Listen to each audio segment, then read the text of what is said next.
Hello, we are back today with a new and exciting story. Almost everyone has heard about it. It is about El Chapo, the most powerful gangster in the world. Now, let's start the story. Puente Grande Prison, which used to be known as the toughest, most fortified prison in all of Mexico. The ratio of inmates to guards here was 1 to 2, meaning for every prisoner, there were 2 guards. Crazy, right? But once you know the reason, it makes sense. This prison was meant for the most dangerous criminals in Mexico, especially the top drug cartel bosses. These weren't your average criminals. These bosses literally have private armies with tens of thousands of followers, all armed with every kind of heavy weapon you can imagine. So it was totally expected that they might suddenly try to attack the prison. That's why the prison walls were so heavily fortified. It's a heavily reinforced concrete building supported with the strongest types of steel. The watchtowers are guarded by armed guards with the most powerful weapons. The road to the prison always has checkpoints and inspections. This prison was like a military base. This is the prison where they put El Chapo, the most famous and dangerous drug lord Mexico and the whole world has ever seen. He's the leader of the Sinaloa cartel, the most violent drug gang in the world. The Sinaloa gang is named after the state they come from, Sinaloa in Mexico, which is their base. He had been hunted for a long time, and finally they managed to arrest him for the first time back in 1993 after a fierce chase by Mexican authorities. Even though El Chapo was caught and locked up, he's in prison, but that didn't stop him from running his empire even behind bars. He pulled it off with bribes, didn't leave a single officer or guard untouched, bought them all off with millions, made sure he was comfortable in there, living like he was outside, no problem. They'd sneak in alcohol, women, and any food he wanted. They even let his 2 wives visit him, plus his girlfriends could come and stay as long as they wanted, even for days. On top of that, he had phones and all the means he needed to run his gang from inside. The guy who made life easiest for him was this man. His name's Damaso Lobis Damaso, deputy head of security at Punta Grande prison. He literally bought El Chapo, gave him a house, a car, gifts, and a fat monthly salary. Their relationship got strong. They even became friends. He's the main reason El Chapo was able to run wild in the prison like he owned the place, doing whatever he wanted, and they made him a damas. Keep that in mind, because he's coming back later in the story in a way you wouldn't expect. El Chapo, during his time in prison, Masar couldn't manage his gang, but don't think he didn't come up with a new way to smuggle drugs while locked up. This method wasn't entirely his invention, but his gang sparked a revolution with it, and this is a smuggling method using underground tunnels. They hired engineers, architects, and specialists to build professional level tunnels, not just digging any random hole, but doing a top-notch job. The goal of these tunnels was the US, since it's the biggest place where they make profits. It's like their cash cow. The gang got so clever that they no longer needed to smuggle by air, sea, or land. They started smuggling underground. This allowed them to massively increase their smuggling volume, bringing in about $20 million a month. Imagine that an empire grew even bigger while the boss was in prison than when he was out. Back in the 90s, Mexico was pretty chill about not handing over drug lords like El Chapo to the US, even though the US kept pushing for it since they were the ones hit hardest by the drug flow. The Americans wanted these big-time bosses extradited because their prisons are tougher, and once locked up there, these guys would be cut off from their crews and the officials they bribe, so they wouldn't be able to run their gangs from behind bars.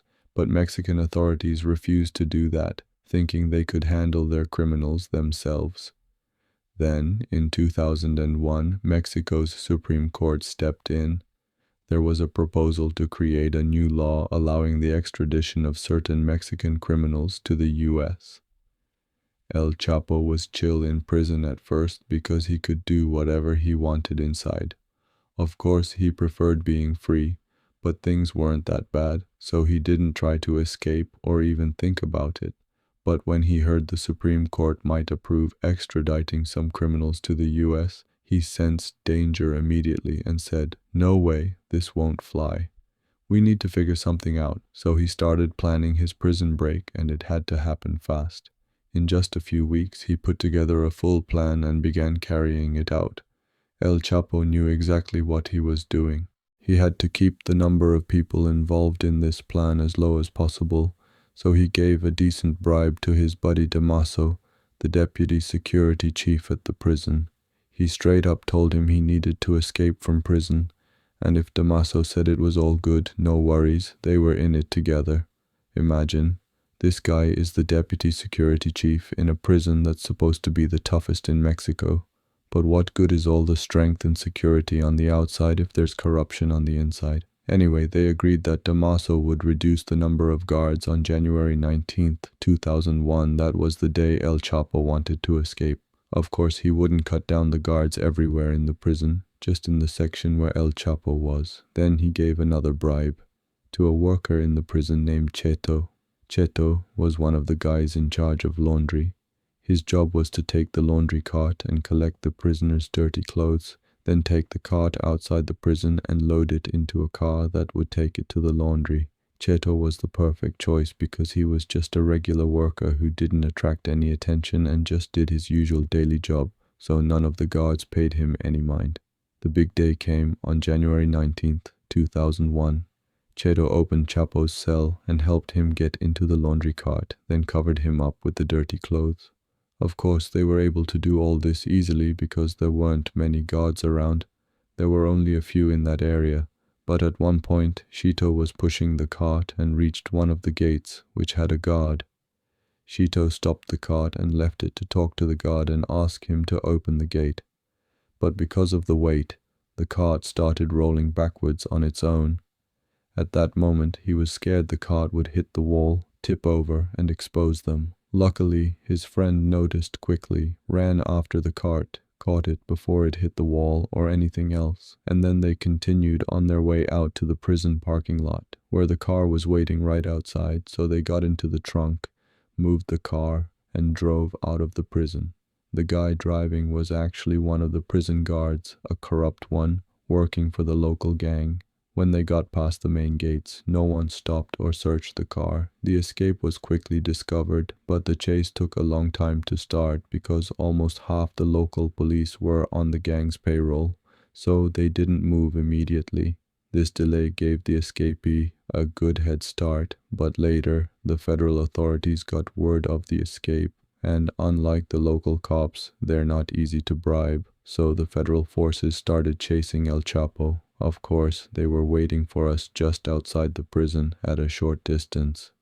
When we got to them fast, they switched cars and moved him into an armored vehicle. Then they took him to a spot where a helicopter was waiting. He hopped into the helicopter, which flew him to another location. There, a new armored car was waiting. Basically, they went all over the place. He was moved 4 times by land and air, making it almost impossible to track him.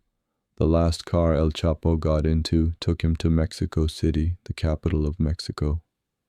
While they were driving down the street, El Chapo glanced back from the car's window and saw cars behind them. Police motorcycles were closing in on them, chasing after him after every long lap he took. The driver was nervous, wondering how they could catch him and how they knew their location. Then someone came up to the driver and said, "Don't worry, boss. These are our young cops." At that moment, he took a deep breath, relaxed, and went back to it. Now picture this. El Capo was driving his car through the city center, and around us was a whole convoy of police cars and bikes. Like a president, the corrupt cops had placed us there to stop the good cops from getting close to him. No one would expect a match like that in the middle of a police convoy. They drove with him until they reached one of the houses or headquarters. The escape operation his gang pulled off back in 2001 turned his name into a legend. A lot of people started thinking no one could touch him, that he was above the law and the system. Even though the Mexican authorities threw a ton of resources into chasing him, they couldn't catch him, and El Chapo stayed on the run for 14 years. During that time, he moved between secret safe houses, many hidden in remote mountain areas. Over those 14 years, El Chapo's empire grew insanely big. He was smuggling billions worth of cocaine into the US every year, expanding his gang and the territories they controlled in Mexico to a massive scale. His gang is unmatched. They became the biggest drug cartel in the world, without a doubt, even considered the largest in history, bigger than the Medellin cartel, which was Escobar's gang. Of course, reaching that level of power and control was impossible without extreme violence. It was brutal, especially in the northern Mexican cities bordering the US, since those cities were key for smuggling. The situation was basically a war, and his gang turned these cities into war zones, causing unprecedented destruction and killing in the world of Mexican cartels. Their ruthlessness destroyed other gangs one after another, allowing them to take over everything. The northern areas became almost entirely controlled by him when it came to drug trafficking from Mexico to the US. The Mexican and American authorities were determined to catch him at any cost and used their most advanced resources for the task. This was back in 2014, 14 years after El Chapo had escaped from prison. At that time, Mexican intelligence, with help from the Americans, decided to try a new strategy. They targeted El Chapo by going after the people closest to him, his sons, wives, and close associates, since they knew him best. Using this strategy, they managed to get to El Chapo's assistant and his tech guy. The guy in charge of IT and stuff in the gang was a young Colombian dude in his 20s. Intelligence managed to flip him and get him to work for them. With his help, they hacked into the encrypted communication network he and his gang used. That way, they were able to pinpoint Chapo's exact location. They found out that during that time, he was at a house in one of the neighborhoods in the state, which was the gang's headquarters. That house was supposed to be a safe house, but they managed to identify its exact location. On February 17th, 2014, a team of Mexican special forces, along with agents from the Anti-Narcotics Division, raided it. The American drug forces surrounded the house and were ready to storm it. But this wasn't just any ordinary house. There was a second steel door right in front of the main entrance. The special forces kept hitting that door, trying to break it down. At that moment, Chapo was sleeping inside, and his assistant suddenly burst into the room yelling that the Mexican army was at the door. Chapo jumped out of bed as he heard the banging outside. He got up and started moving around. The forces outside were trying to break the steel door, and from the windows they could see movement inside. The people inside were running around, so they intensified their pounding. They kept banging on the door more and more. Of course, the windows were the same, reinforced. The whole house was armored and the windows were small, so it was hard to get in through them. Their entire focus was on the door. In the end, they surrounded the whole house. There was no other door. They kept hitting it again and again until they finally broke it down. Then they stormed in, weapons raised, shouting orders for everyone inside to surrender and get down on the floor. But the surprise that shocked them was that there was no one in the house at all. Every room, every corner, they found no one, even though they had seen. With his eyes darting around, he was moving inside the house. When they were outside, they were trying to break down the door. Where was El Chapo and the guys with him? When an assistant came into the room to alert them about what was happening, El Chapo immediately jumped up and started running to the bathroom. Why run to the bathroom? Not to hide, but to escape. He was trying to flee through a gang tunnel. They had become experts at digging and building tunnels, literally their specialty. Imagine, they weren't just digging tunnels for smuggling. They were also making escape routes under safe houses. So, picture all the safe houses where their leader, El Chapo, would hide. Each one had tunnels dug beneath it.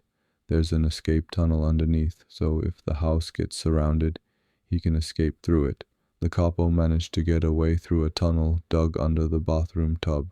Here's a real photo of the tunnel after the Mexican forces discovered it. The entrance was cleverly designed. No one could find it unless they knew about it. To open the secret entrance, you have to take a pin and stick it into a small hole behind the bathroom mirror. That triggers an electric current that unlocks the latch, holding the tub in place.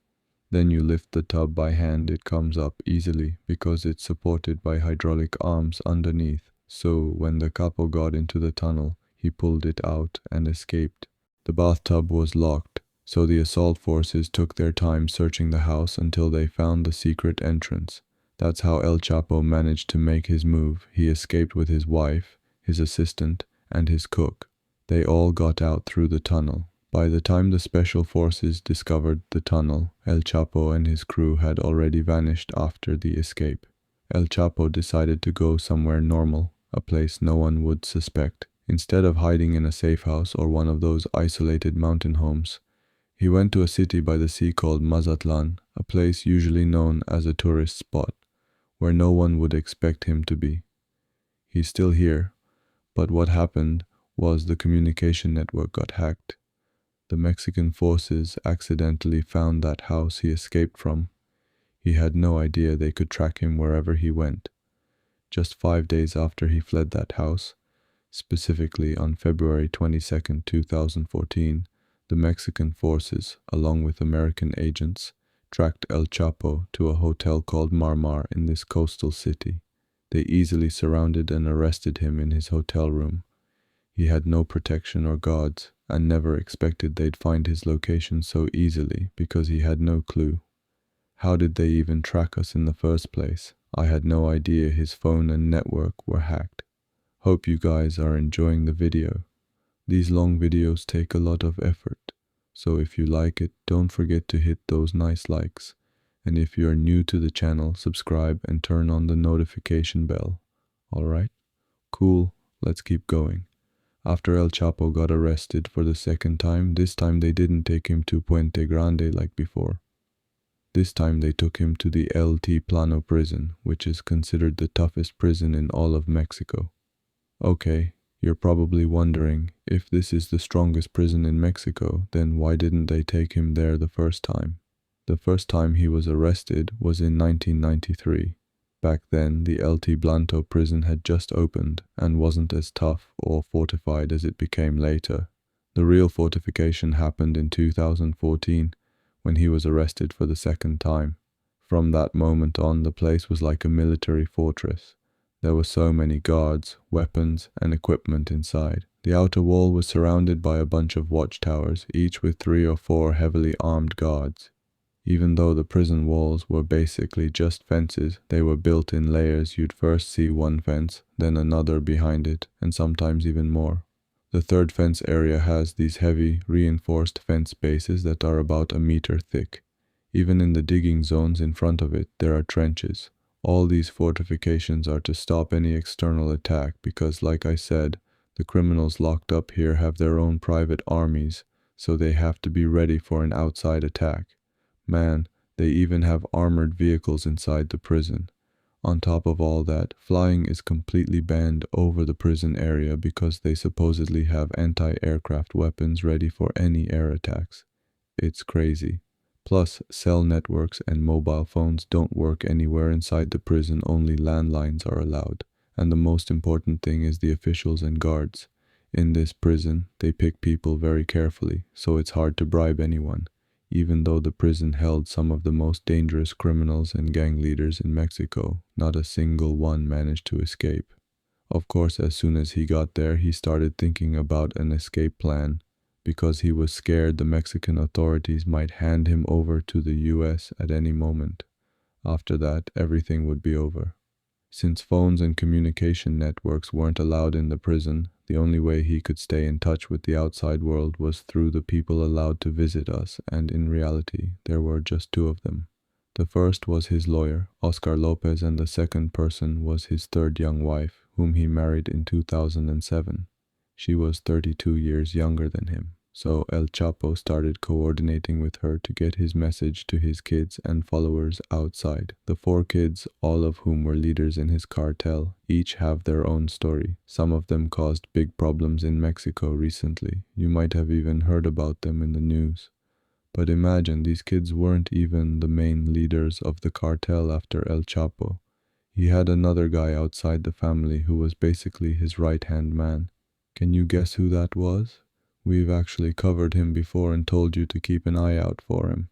because he comes back in a way you wouldn't even imagine. And since Damaso used to be a security officer at one of the toughest prisons in Mexico, that gave him a big advantage in planning. He knew how the prison system worked and how the guards operated. On the other hand, El Chapo was locked up in his cell most of the time. He was only allowed out for 1 hour a day. Besides that, he had a GPS device strapped to his leg all the time, so they knew his exact location every moment. To make things worse, his cell was watched 24/7 with a camera installed, so they never took their eyes off him, not even for a second. They put the shower or bath behind this small wall, to give him a bit of privacy. But honestly, the guy was watched 24/7, so Tabu knew escaping from this place was nearly impossible, but he was determined to do it no matter what. And since we're talking about El Chapo and his crew, of course there had to be a tunnel involved in the plan, but how were they gonna dig it and where? Obviously the digging wouldn't happen inside the prison. This tunnel had to be dug from outside the prison going in, and this might be the first time ever something like this happened. Usually, you hear about prisoners digging tunnels to get out, but here, the prisoner was the one digging it. His followers dug a tunnel from outside to get into the prison, which had never happened before in history. So the first step in the plan was to buy a piece of land or a farm close to the prison where they could dig a tunnel leading inside. But it had to be far enough not to attract attention or raise suspicion from the guards and security. The problem was, after El Blanco was imprisoned, the place was kind of isolated, surrounded by vast farmland. It was a huge building in the middle of flat land, with no other buildings around. After a lot of hard searching, the gang managed to find an empty construction site about 1.5 kilometers from the prison, which was probably used by some local farmers. Once upon a time, the place looked just like you see it now, or actually, at first it was just a building frame made of bricks. The gang bought this land from the owners, but of course, they put it under someone else's name so it wouldn't raise any suspicion. Now the land belonged to them and they had a starting point to dig a tunnel from. But it wasn't that simple. How would they know exactly where their boss's cell was? On top of that, like we said, the cell had a surveillance camera watching the Chapo 24/7. So even if the gang dug the tunnel and reached his cell, how could they get him out without blowing their cover? The only spot in the cell that he was kinda off the surveillance cameras for a bit. The shower area had this small wall, like we said, to give the guy a bit of privacy while he was swimming. Literally, this was the only spot not being monitored. So the tunnel had to open up in this exact spot. But how could they dig a tunnel 1.5 kilometers long underground from outside the prison without anyone noticing and open it right there? That's a pretty huge challenge. When you think about it, you'd say, no way, it can't just be about reaching his cell. That alone would be an incredible feat. No, they had to get to a specific spot in the cell. That's the real mission. This impossible problem, to solve it, the guy came up with a smart idea, a plan to help the men figure out the exact location of their cell, specifically the spot they needed to reach with the tunnel, the small shower area. The plan was to get a GPS device tied to his leg, which would send the location. The idea was simple. The men would sneak a GPS device into the prison, turn it on, and hide it in the shower spot under the water. Then, the guys digging the tunnel underground would know the exact location. The idea was perfect, but the problem was smuggling the device into the prison. The Loblano prison is the toughest prison in all of Mexico, so smuggling anything in was a huge challenge. It was almost impossible besides the checkpoints and the prison itself. When you enter the prison, there are about 6 checkpoints, and more waiting for you after that. So you have to get through every checkpoint without being caught. They would never allow you to bring in anything that could be considered a tool to help with escape or used as a weapon. So, the guy came up with a smart idea. He told his wife to tell the gang to put a GPS device inside a regular wristwatch, just a normal watch that could get through all the checkpoints outside and inside the prison. And in fact, my wife managed to sneak the watch in and get it to him without anyone suspecting anything. No one thought it was harmful, it was just a watch. After all, That's what they came up with. From the guards, using this watch and the GPS inside it, the El Chapo men were able to pinpoint exactly where they needed to open the tunnel. The El Chapo crew had already started digging the tunnel towards the prison, but now that they had the exact location, they could direct the digging in the right direction, 100%. And like we said, digging tunnels was their specialty. It was amazing, highly professional engineering work. The tunnel entrance started from the brick house. The ground was sandy, and when you look inside the opening, you see the wooden supports they used. There were an insane number of supports. When you go into that tunnel, which was about 10 meters deep, you realize it wasn't just some ordinary escape tunnel, it was really well done. Without a doubt, this was the best tunnel ever built for a prison break in history. Most likely, there were around 10 to 12 people working on it around the clock. The first thing they needed was a ventilation system, so they laid pipes along the entire 1.5-kilometer tunnel they dug. At the entrance, they had a machine that pumped and circulated air. Of course, they also needed lighting, so they hung thousands of light bulbs along the whole tunnel, and naturally, those bulbs needed electricity at the entrance. They had a generator inside the brick building they were working under, but they hid the generator and made it look like just a small concrete table. They were hiding everything outside. In the brick building, nothing was visible, so if security or guards suddenly showed up, they wouldn't discover what was going on underneath unless they did a full search. This was necessary because they were pretty close to the prison. The scale of this operation was insane. Thousands of meters of ventilation pipes, thousands of lights, and tons of sand were dug out from underground. They removed and got rid of everything without getting caught. It was crazy, especially since they were only about 1.5 kilometers away from the prison, and the area was flat. It's really surprising that none of the prison guards, especially those in the watchtowers, saw or noticed them. It's clear that El Chapo's gang took every precaution and worked very carefully. On top of that, they built a railway track on the tunnel floor and put a modified mining cart on it, like they had merged it with a motorcycle frame. The purpose was to transport the dirt out of the tunnel, and later they planned to use it to escape their boss. Throughout the digging, El Chapo was really on edge and nervous, worried about the whole situation. He was handed over to America, and he kept writing letters to his men asking why the whole thing was taking so long. They would always reply that, "Boss, this isn't easy. It's a tough job that needs planning, effort, and we have to be precise and get everything right." Finally, around June 2015, El Chapo got news from his men that the tunnel was almost ready. So imagine that El Chapo set the escape date for July 4th, 2015. Why July 4th? Because he wanted to humiliate the Americans. July 4th is America's Independence Day, a big deal, so it was like he was sending them a message. Look at me, I escaped on your big celebration day and ruined it for you. Here's the deal, El Chapo really hated America, even though most of his money came from there. But he knew exactly what they wanted, and he knew the US authorities kept pressuring the Mexican officials to hand him over, so he wanted to get back at them. Unfortunately, his guys couldn't pull it off. The tunnel still needed some work, so they couldn't make the original date and had to postpone the plan for a week. Finally, the big day came July 11th, 2015, the day El Chapo escaped after spending about a 16-month in prison.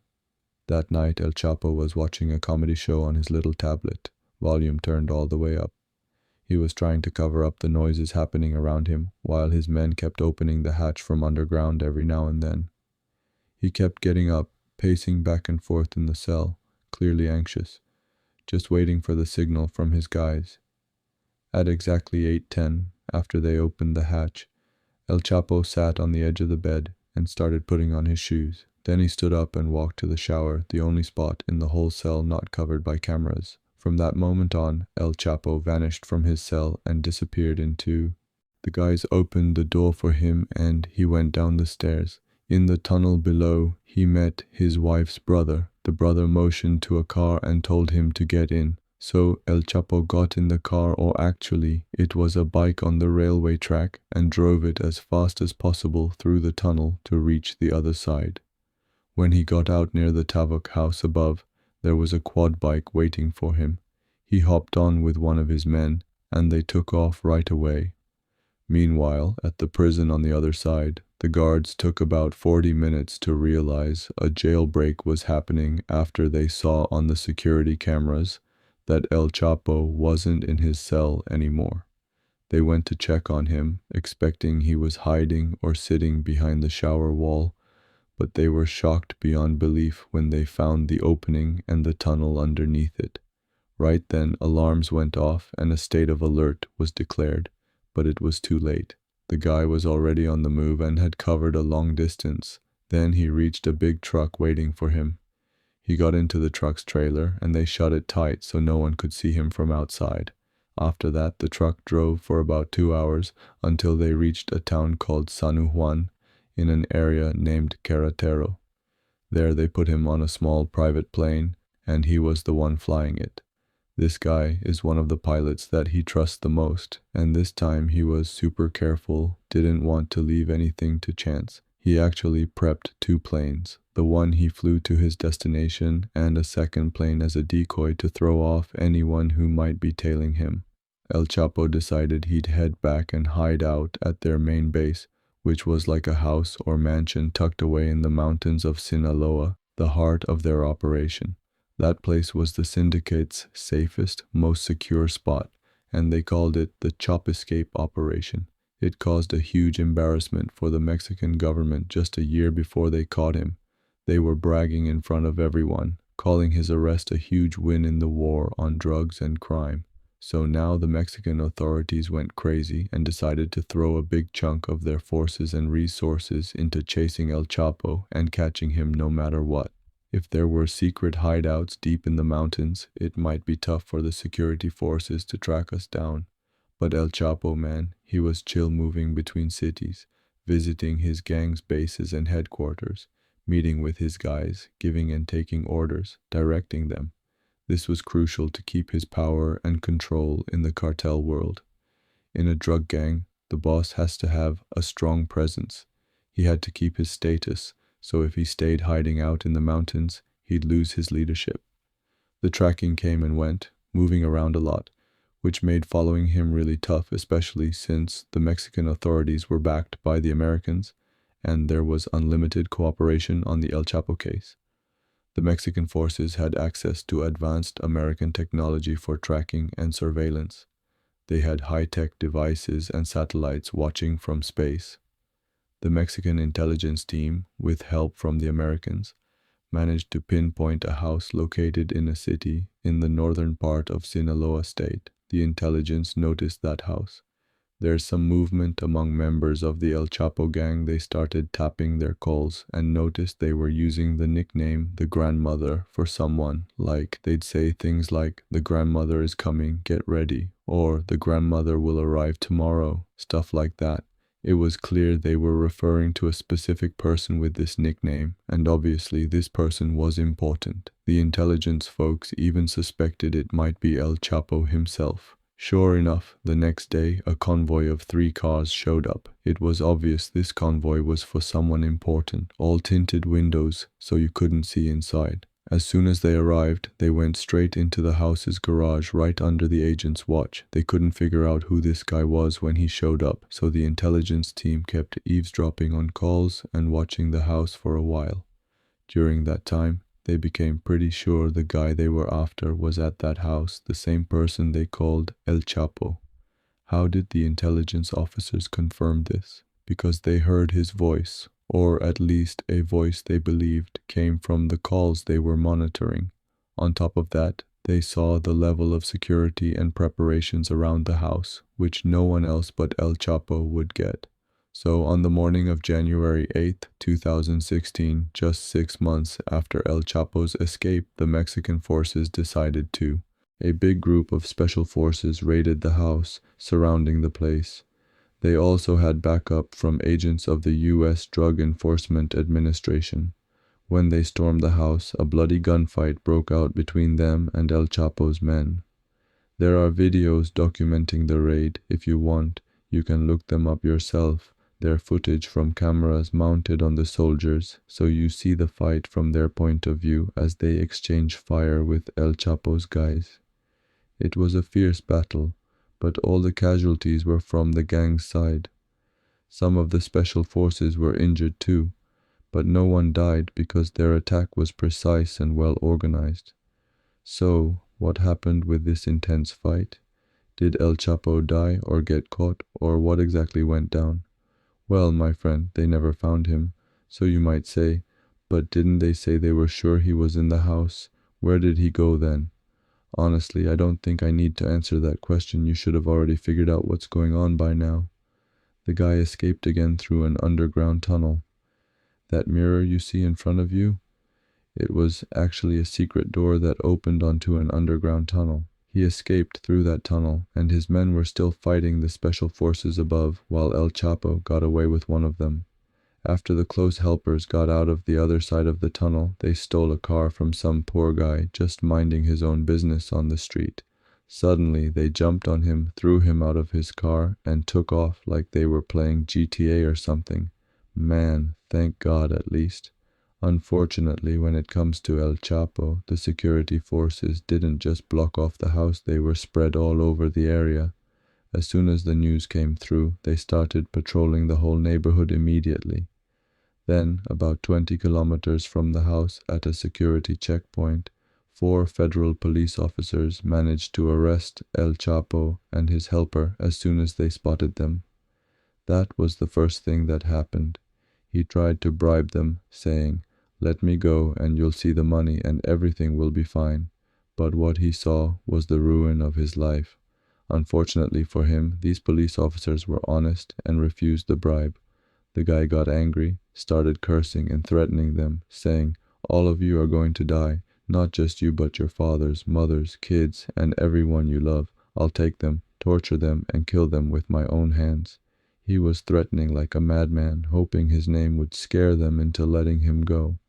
But these cops took his threats seriously, took his picture, and sent it to their chief. Thank God their chief wasn't corrupt and wouldn't sell them out. Their chief called. He told them that the special forces were on their way, but at the same time warned them that there was usual movement happening between El Chapo's men in the surrounding areas. It was very likely they were gathering their forces to come and free their leader, so the commander ordered them to head to a nearby motel or small hotel to take cover. He told them they had to be ready because El Chapo's men could attack at any moment. These 4 police officers got some help, fortified themselves in one of the hotel rooms, and waited while keeping an eye on the situation. After a short while, things started to heat up. They heard the sound of cars coming from far away, like a huge convoy moving and crawling toward them. He smirked slyly and said to the police, "Now you'll wish you had accepted my offer. My guys will wipe you out." But that smirk quickly turned into shock and despair when the convoy arrived, and he realized these weren't just his men. They were a massive army of soldiers and special forces who had surrounded the hotel and secured all the entrances and exits in a flash. The tap guys couldn't even think about getting near the hotel once they saw the heavy presence of security forces. El Chapo was arrested for the 3rd time, and for the 2nd time they get him to the same prison that El Chapo escaped from, the one in El Plano, but this time they had way tighter security on it. And get this, right after El Chapo got back to prison, he started planning another escape. He sent word to his crew and his sons like, "Come on, let's do this again." People close to him in the gang said they really started working on a new plan. The crazy part is, they wanted to do it the same way, dig a tunnel from outside the prison, but this time the Mexican authorities were sharp. In fact, they'd already started working on handing El Chapo over to the US because they knew that was the only way. So yeah, El Chapo escaped once, and now he escaped in 2001, then stayed on the run for 14 years. He escaped a 2nd time when they surrounded him in the safe house, slipping out through the tunnel under the bathtub. He broke out a 3rd time from Altiplano prison, the toughest prison in Mexico. Then he escaped a fourth time when they cornered him in the second safe house, again through a tunnel. He was confused, looking right and left at the drug enforcement agents holding him, wondering where he was. They told him, "You're in New York." And here you see the face of the most powerful drug cartel leader in history, tears in his eyes a moment for the history books. After that, he was tried in the US, and of course, the trial went on for a long time. There are a lot of details and many witnesses and testimonies, but in the end, he was sentenced in 2019 to life in prison plus 30 years. Right now, El Chapo is held in a prison called ADX Florence Supermax, which is located in Colorado.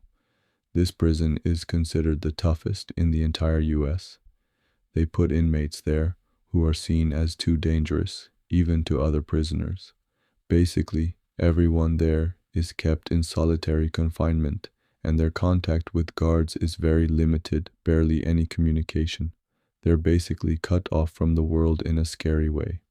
El Chapo spends 23 hours a day in his tiny cell and is only allowed out for 1 hour to go to closed-off areas inside the prison. Heavy security. I have no doubt that the resemblance made him think about escaping this place 1,000 times. But I believe these thoughts always end with tears in his eyes when he realizes he's far from all his power and influence. And here we've reached the end of our story. Thanks for watching. See you in the next video. Goodbye.